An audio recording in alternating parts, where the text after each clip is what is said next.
So when I first heard on the Paleo AIP diet that fruit should be somewhat limited, I was blown away. I didn't know why, because everyone talks so much about nutrient density and talk about the nutrition of vegetables and fruits and all that. But it turns out that we want to limit the amount of fructose that we're getting. And the notes I wrote down from the book, which if you don't have this book, you really should consider getting it. Amazing resource. And I'm gonna get some stuff from here for you. But I wrote more than 40 grams of fructose per day can increase, this is fascinating, I didn't know this, intestinal permeability. So if you have leaky gut, which if you have an autoimmune condition, we do have leaky gut, or at least at some point we had it. So more than 40 grams of fructose per day can increase intestinal permeability and cause damage to the liver. I haven't yet seen how that happens, but I'm gonna dig deeper into that and share that with you because I think that's very interesting. We'll see. And I know there's gonna be different ideas. I even did a fruitarian diet for a while, so I might have fucked up my liver more than I realized. But it's interesting, So they say to aim for 10 to 25 grams per day of fructose. So what I'm gonna do is I'm gonna go through some of the most common fruits. So I'm back, sorry, I got distracted, someone was yelling at me, and we're back on the video. But I'll share some serving sizes and fruits and how much fructose they have, and to give you an idea of how much you can have without getting the negative side effects that I just mentioned. So an apple, so 100 grams, and a medium apple is 182 grams. So depending on the size, you might need to count this as 2. But 100 grams of apple has 5,900 milligrams of fructose, so 5.9 grams of fructose. So 6 grams per 100 grams of apple. So if it's a large apple, medium to large, that would be 12 grams of fructose. So you're already getting up there. Banana, 100 grams has 4.8 grams of fructose. And 100 grams of a banana, it says that a medium banana is 118 grams. So it's about that. So we could say that you have about 5 grams of fructose for a banana, a medium banana. Blackberries, 1 cup is 144 grams.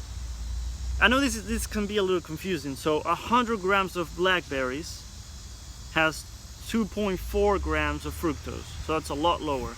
But then, so that's blackberries, but blueberries, it's interesting, they're a lot higher. So 100 grams of blueberries has 4.9 grams of fructose.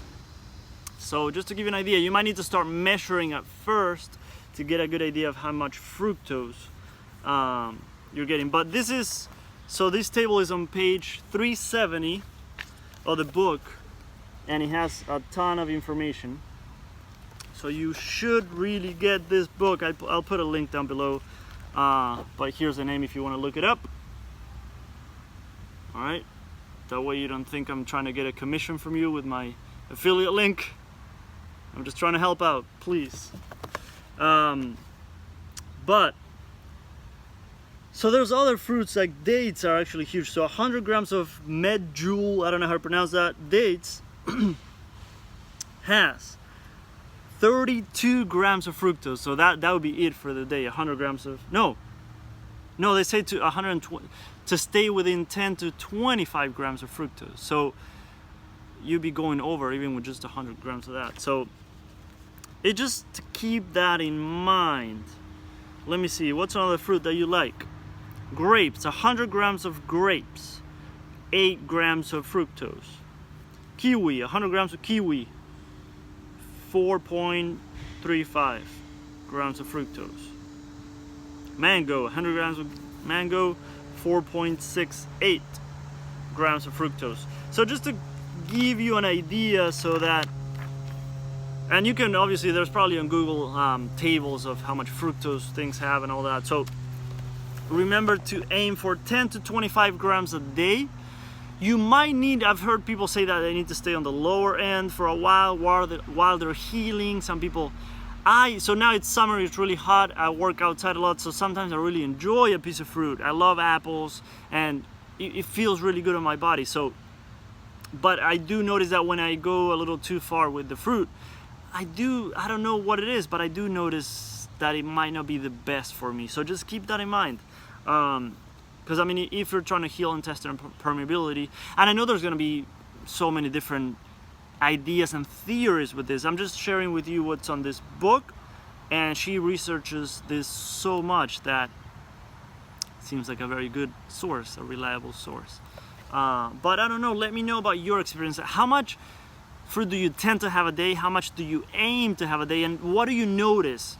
I'm very curious about your experience. What do you notice when you go a little over, when you don't eat much? Do you notice any difference? Because I'm very curious about learning from your experience. And if you leave a comment below, that will help anyone else that come across the video and is trying to find an answer and trying to heal their bodies as well. So we really are on this journey together, and it's exciting to be able to share more about my experience and what I learned, because I tend to learn a lot from people's experiences. I love books, I love watching YouTube videos, I love listening to podcasts, but I love learning from people's experiences. So if you want to leave a comment below, that'll be amazing for me and for the community.